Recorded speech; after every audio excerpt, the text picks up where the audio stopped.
How to change background color for Instagram story repost. Hello everyone, welcome to this channel. I'm here to help you out today. So without any delay, let's get started. Now first of all, launch the Instagram application on your device and make sure you are logged into your account. Now what you can simply do over here is let's just post a story from another account of my own. So let me just select a different account, and as a tap on different account, in order to repost we have to be tagged.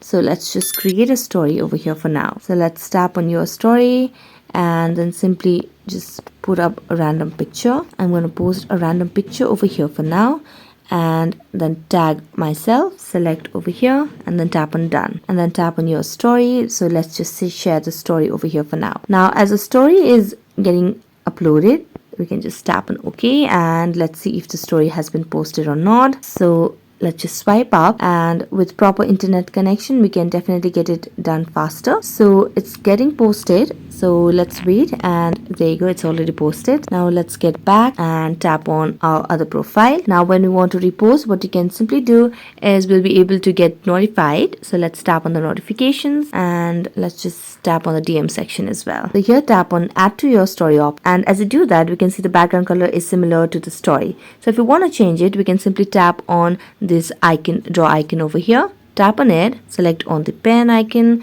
and then tap on the knife icon at the bottom left corner. So let's select the color that you'd want the background like of. So you can simply select on it, and now you can just erase the ones that you'd like to just particularly post about. So we can just remove it. Let's just select larger ones over here. So we'll have to do a little bit of effort over here in order to do that, but that's basically how you can simply change the color of the background of the Instagram story repost. So now you can simply just make it more enhanced. You can erase it in a better way over here, and then you can simply tap on the check mark, and there you go. So that's it. Thank you so much for watching this video. See you next time.